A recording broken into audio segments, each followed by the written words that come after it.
Hi everyone. In this class, I'm going to explain about the torsion meters and dynamometers. These are the measuring instruments of torque and power. So we can measure torque by using different types of measuring instruments. Those are all called torsion meters. In these torsion meters, there are different types of torsion meters. One is mechanical torsion meter, optical torsion meter, and strain gauge torsion meter, and electrical torsion meter. These are the different types of torsion meters are used to measure torque. And next one, dynamometers. These dynamometers are used for the measurement of shaft power. So, what are the different types of dynamometers we are used in the daily life, and what is the main purpose of these dynamometers, and what are the different types of dynamometers? It is absorption dynamometers, transmission dynamometers, and driving dynamometers. These are the different types of dynamometers, and you can see what is the working of those different dynamometers, such as block type Prony brake systems and band type Prony brakes and row brake dynamometer. These are the different application details of the dynamometers, and a fluid friction dynamometer, eddy current dynamometer, electric motor generator dynamometer, strain gauge transmission dynamometer, belt transmission dynamometer, and also Bevis Gibson flashlight torsion dynamometer. These are all different types of dynamometers used to calculate shaft power. Okay, so in this class we will see what are torsion meters, and what is the working principle of those torsion meters, and what is dynamometers, and what is the working principle and procedure of the dynamometers. First of all, we can see what is the introduction of torque and what are the different types of torsion meters. Torque is defined as a twisting force that tends to cause rotation. So whenever the twisting force is applied on the torque, whenever the twisting force is applied on the object, the torque is developed. Okay, and torque is by definition a quantity that represents the tendency of force to rotate an object about an axis. So that twisting moment, or we can rotate that object, the torque is developed if the twisting force is developed on the object about its axis of rotate axis of rotation. So how should we rotate that object, and what is the rotation of the object? It means the axis of its object's rotation. What are the units of this torque? It is Newton meters. The Newton meters are the torque units. For example, the force generated by an internal combustion engine to turn a vehicle's driver or shaft. Example, the force generated an internal combustion engine. A force is generated on the internal combustion engine to turn a vehicle driver or shaft. So, if the vehicle's driver or uh, mm, shaft is rotating, it is automatically the torque is generated. So the torque may be computed by measuring the force F at known radius R. So torque T is equal to force into radius of the pivoting point. So how should we measure, and what is the formula of torque? It is force into radius from the pivoted point.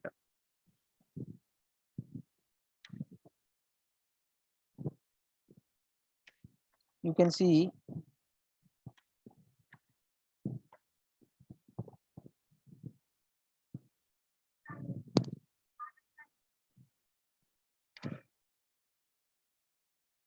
these are the torsion meters. It is a gravity balance for torque measurement. Gravity balance for torque measurement. With the torque measurement, the torsion meters are used to measure the torque. In this measurement of torque may be necessity for its own sake, or it's a part of a power measurement for a rotating shaft. The shaft is rotating. shaft is rotating. So in that rotating shaft, we can calculate the torque. In a gravity balance method, you can see the diagram. The known mass m is moved along the arm. The known mass. You can observe the diagram. There is a known mass. It is a known mass is moved along the arm. It is the arm. It is the arm. The known mass is moved along the arm, so that the value of torque force into radius, how much amount of force we are applying on that known mass. You can see it is the known mass. Suppose it is a 5 kg of mass. In that 5 kg of mass, I am applying some amount of force on this mass.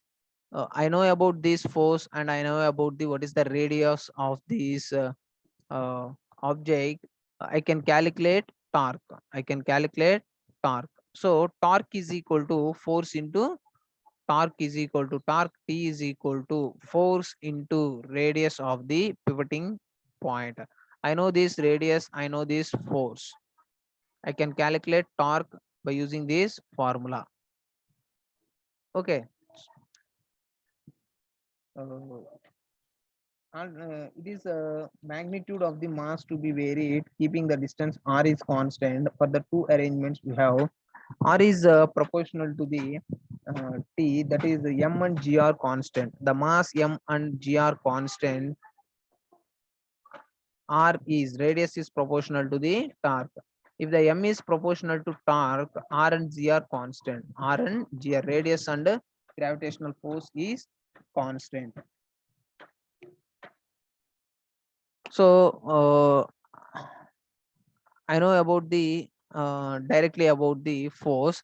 I'm calculate what is the formula. F is equal to mg. F is equal to mg. Then I am substituting this F value in this equation. T is equal to F means m into z. M into z into radius. Into radius. I know about this radius. The radius is constant. Because of the radius is proportional to the torque, m and z are constant. M and z are constant. That means, suppose for example, I am taking what is the mass 5 kg, 5 kg, and g are constant. That is gravitational force. I am taking 9.81. And the radius, what is the radius? The radius is constant. Suppose it is uh, 20 or 30. 30. I am taking 30. So you can multiply this uh, condition, and you can multiply these values. I can get torque value. I can get torque value. Okay. So 150 into 9.81. 150 into 9.81. So what is the value you can get on the torque by using this condition? It is 150 into 9.81. You can get 1471.5. So it is the torque developed in this experiment. Okay. So the torque is developed in this gravity balance for torque measurement setup. The torque is developed to 1471.5. Suppose I am changing the mass. Suppose I am taking 2 kg or 3 kg. So the value should be changed. The torque value should be changed. So it is the condition to calculate torque by using the gravity balance for measuring torque. Okay. So you can see there is a torque transmission through a shaft. Usually it involves a power source, a power transmitter, and a power sink. Torque measurement is accomplished by the mounting either the source or the sink is in bearing and measuring the reaction force F and arm length L. You can see the measuring force F and arm length L. This concept of bearing mounting is called cradling, and this forms the basis of most shaft power dynamometers. Shaft power dynamometers. There is a power source, shaft, and power sink. So you can see what is the working of the is torque measurement rotating machines. It is the power source. That means it is the motor shaft. The motor shaft is connected to the power sink. That means it is the driver thing and it is the driven thing. So the driver's thing, I am rotating.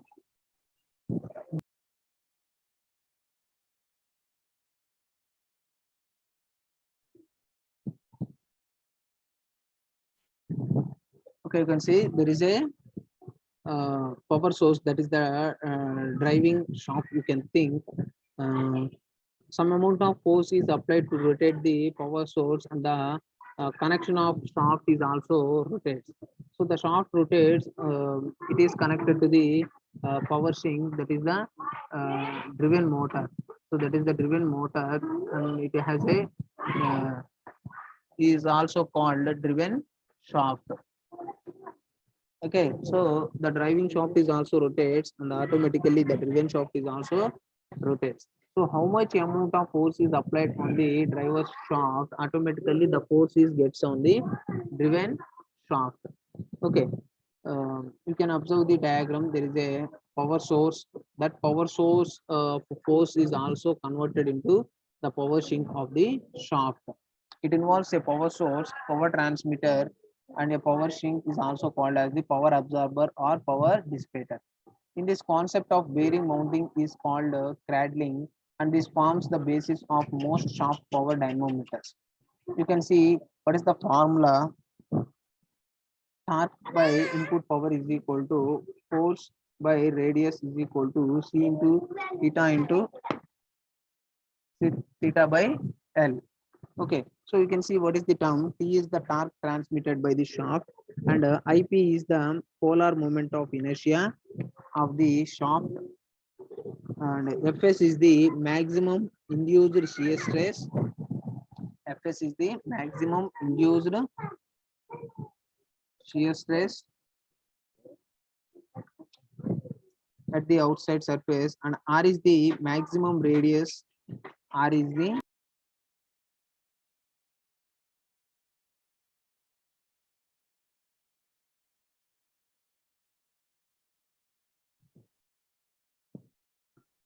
sorry for the interruption, guys. There is a small net issue. Okay, you can see the T is the torque transmitted by the shaft, and IP is the polar moment of inertia of the shaft, and Fs is the maximum induced shear stress, and R is the maximum radius at which the maximum shear occurs, and C is the modulus of rigidity of the shaft material, and theta is the angular twist, and L is the length of the shaft over which the twist is measured. These are the different terms of the torque measurement. Okay, so you can see T is equal to constant into Fs, and finally we can get T is equal to constant into theta. There are two conditions. Thus, the torque for any given system can be calculated by measuring the either the angle of twist or the maximum shear stress.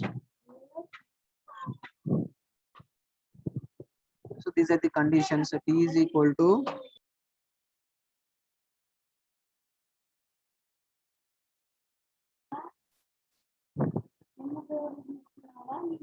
so T is equal to IP by L into Fs.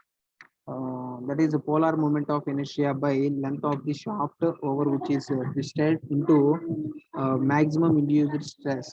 When torque T is equal to constant into Fs, the IP by L is the constant into Fs, and IP into C by L is also constant. T is equal to constant into theta in the condition of there is an angular twisting occur. So thus the torque for any given system can be calculated by measuring the either the angle of twist for the maximum shear stress. You can see what are the different types of torsion meters to calculate torque. First one is mechanical torsion meter. You can see what are the different constructional details of the mechanical torsion meter.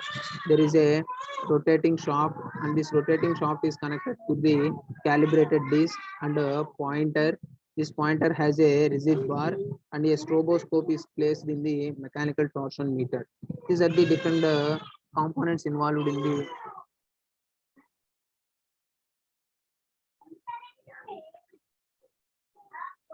these are the different components involved in the mechanical torsion meter.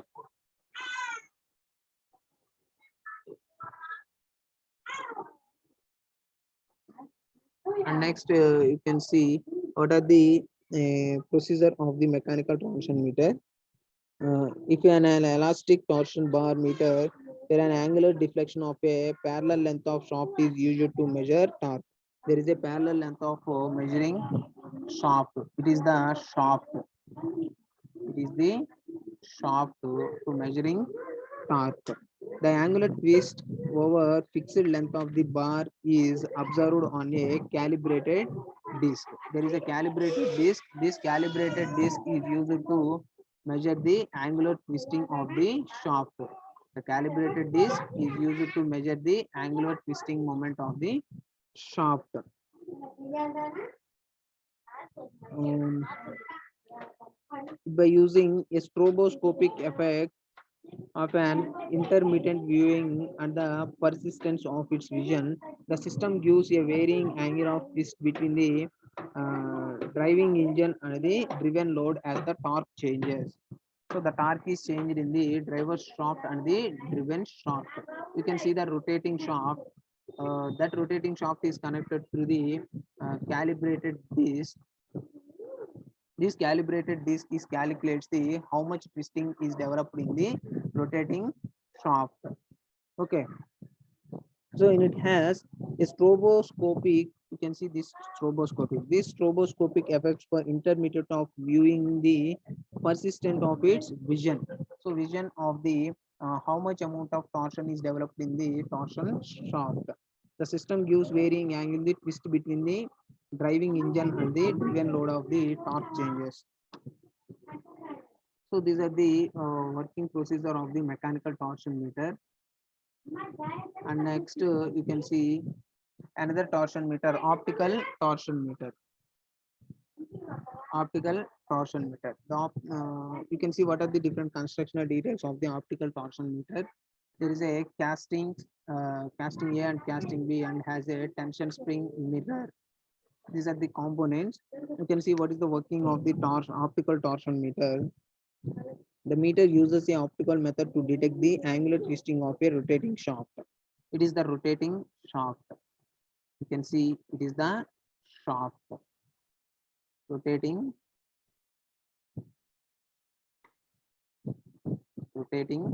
shaft.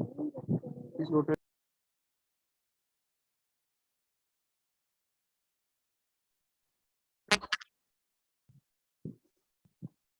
So in this, it is the rotating shaft. Okay. So the unit comprises of two castings. It is casting A and casting B, which are fitted to the shaft at a known distance apart. The casting A and casting B are connected to the shaft. We are placing some amount of distance on that shaft. Okay, so these castings are attached to each other by a tension strip. The tension strip, you can see tension strip C. It is connected with the casting A and casting B. It transmits the uh, torsion but has a little resistance to bending. You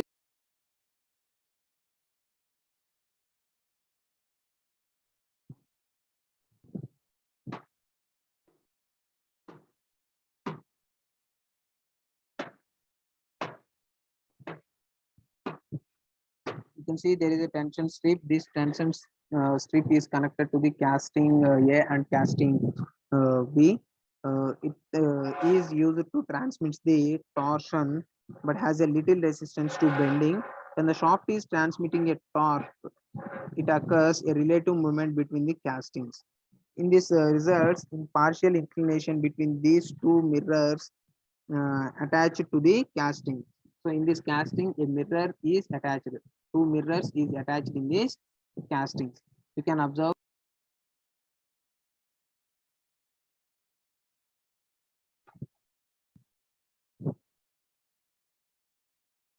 So there is a two mirrors. These two mirrors are connected with the castings. Okay, you can see there is a mirror. This mirror is connected the castings. These are the two mirrors. First mirror and second mirror are connected to the casting. Okay, you can observe the diagram.